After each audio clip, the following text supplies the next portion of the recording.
नमस्कार दोस्तों, स्वागत करता हूँ आपको द जीनियस स्टडी में। आपके लिए पटना वाले इसके झा सर साइंस बुक का वीडियो लेकर आ रहा हूँ, जिसमें आज है सदिश और अदिश राशि। सदिश अर्थात वेक्टर राशि किसे कहेंगे?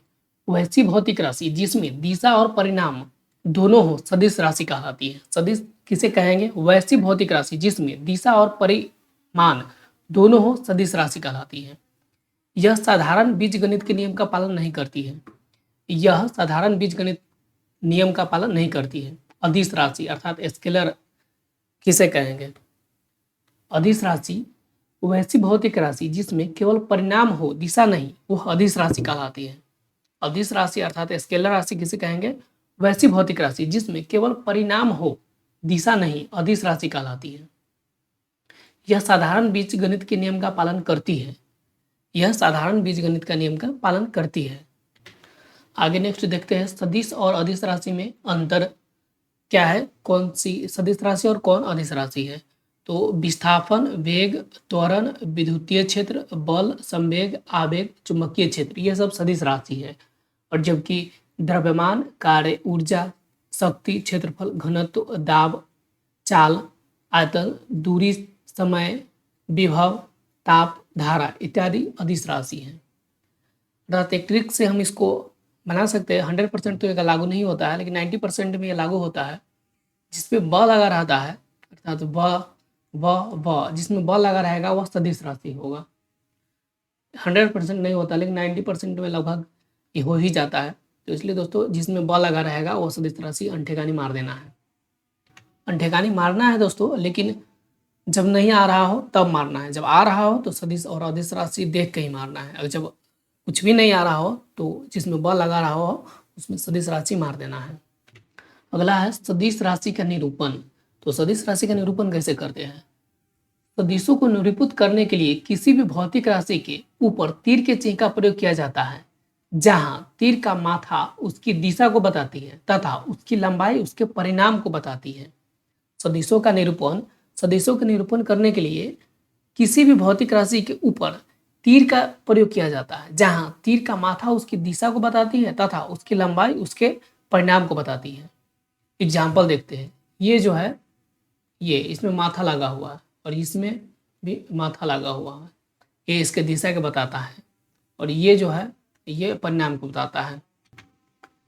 सदिशों का अगला है सदिशों के परिणाम का निरूपण। एग्जाम्पल ए, ये निरूपण हो जाएगा। और या तो यहाँ पे ए लिखेंगे और उसके ऊपर ये चिन्ह लगाएंगे, उसके बाद इसमें मोड़ लगा देंगे, तो यह भी सदिशों के परिणाम का निरूपण हो जाएगा। वह सदिशों का बीजगणित, सदिशों के जोड़ का नियम, त्रिभुज का नियम। सदिशों के जोड़ के नियम में त्रिभुज का नियम पढ़ते हैं।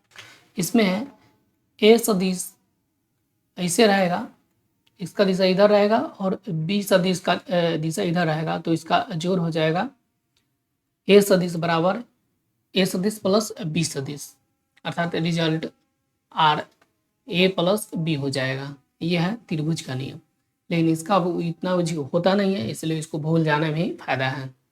मेन है अपना समांतर चतुर्भुज का नियम।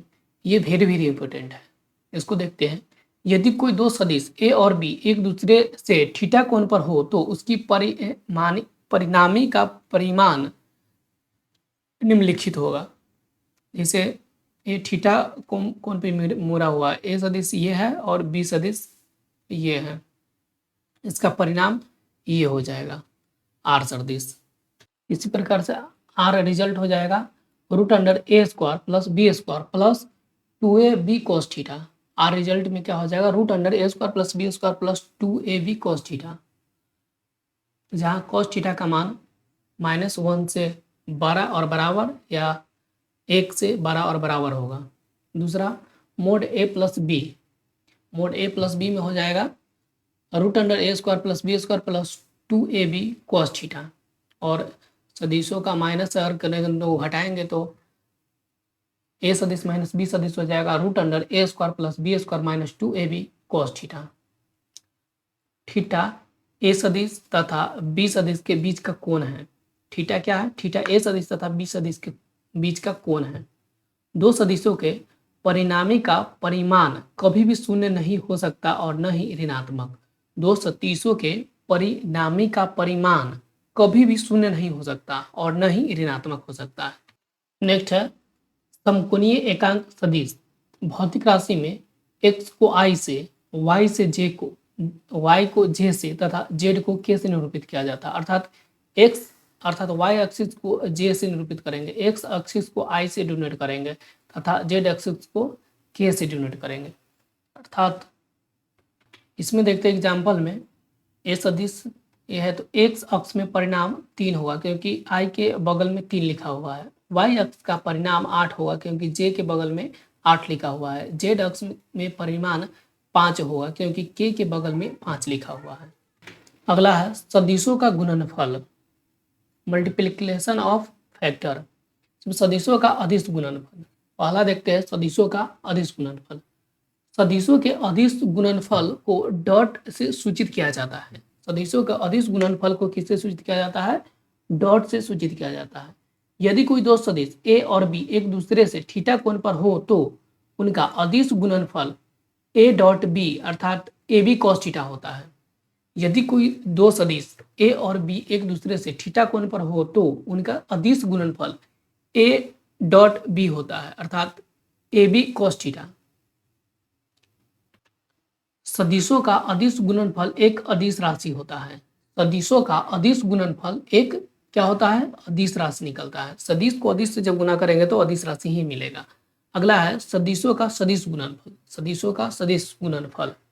सदिशों के सदिश गुणनफल को क्रॉस से सूचित किया जाता है अर्थात गुना से सूचित किया जाता है। सदिशों के सदिश गुणनफल को क्रॉस गुना से सूचित किया जाता है।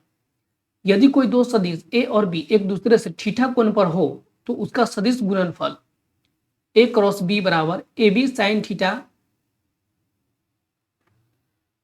n कैप होता है।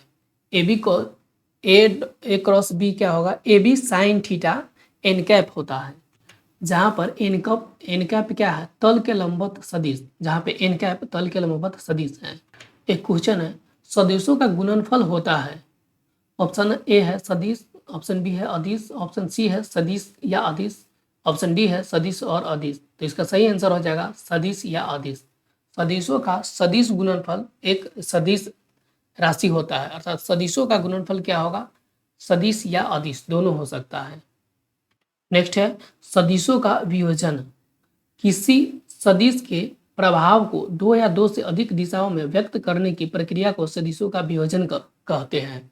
सदिशों का वियोजन किसे कहते हैं? किसी भी सदिश के प्रभाव को दो या दो से अधिक दिशाओं में व्यक्त करने की प्रक्रिया को सदिशों का वियोजन कहते हैं। एक्स अक्ष की दिशा में परिमाण f cos थीटा, y अक्ष की दिशा में परिमाण f sin थीटा होता है। दोस्तों अब कुछ ऑब्जेक्टिव क्वेश्चन देख लेते हैं। तो पहला क्वेश्चन है अदिश राशि के उदाहरण कौन है निम्नलिखित में से? तो इसका सही आंसर हो जाएगा तापमान, क्योंकि देखिए दोस्तों एक ट्रिक बताए हुए थे जिसमें ब लगा हो वह सदिश राशि होता है। तो इसमें भी ब लगा हुआ है, इसमें भी ब लगा हुआ है और इसमें भी ब लगा हुआ है। तो ये सारी सदिश राशि है, लेकिन इसमें ब नहीं लगा हुआ है इसलिए यह अदिश राशि हो गया। अगला है निम्नलिखित में से किस समूह में सभी राशि सदिश है? तो इसका सही आंसर है ऑप्शन नंबर सी। देखिए सदिश में इसमें ब सब में लगा हुआ है, ब इसमें भी लगा है, इसमें भी ब लगा है, इसमें भी ब लगा है, इसलिए निम्नलिखित में से सदिश राशि ये है ऑप्शन नंबर सी। अगला है सदिश राशि का उदाहरण है, इसका सही आंसर है बल आघूर्ण। सदिश राशि के उदाहरण कौन है? तो बल आघूर्ण। शून्य परिणामी उत्पन्न करने के लिए समान परिणाम के आवश्यक सदिशों की न्यूनतम संख्या है। तो इसका सही आंसर है 2। शून्य परिणामी उत्पन्न करने के लिए समान परिमाण के आवश्यक सदिशों की न्यूनतम संख्या क्या है? 2 है। दो सदिशों के गुणनफल से प्राप्त राशि होता है। सदिश और अदिश दोनों होता है। दो सदिशों के गुणनफल से प्राप्त राशि क्या होता है? सदिश और अदिश दोनों होता है। अदिश क्रॉस अदिश क्या निकलेगा? यह अदिश निकलेगा। अदिश क्रॉस अदिश क्या निकलेगा? अदिश निकलेगा। समानांतर चतुर्भुज बल के नियम मूलतः कितने परिणाम की गणना के लिए प्रयुक्त किए जाते हैं? तो सही आंसर है 2 बल। समानांतर चतुर्भुज बल के नियम मूलतः कितने परिणाम की गणना के लिए प्रयुक्त किए जाते हैं? तो 2 बल। नेक्स्ट है, किसी सदिश का घटक होता है, इसका सही आंसर है सदिश के परिमाण के बराबर या इससे कम। किसी सदिश घटक का घटक होता है सदिश के परिणाम के बराबर या इससे कम। दोस्तों इसके नीचे न्यूमेरिकल, तो ये न्यूमेरिकल इसे पढ़ने से नहीं होगा। इसके लिए जब एग्जाम आएगा तो मैं इसका पूरा न्यूमेरिकल भी कराऊंगा दोस्तों, तो इसलिए न्यूमेरिकल को अभी छोड़ रहा है। अब अगला चैप्टर देखेंगे दोस्तों। तो दोस्तों इस वीडियो को लाइक करके अपने दोस्तों के साथ शेयर करें और अच्छा लगा हो तो लाइक ज़रूर करें। मिलते हैं नेक्स्ट वीडियो में। Thank you.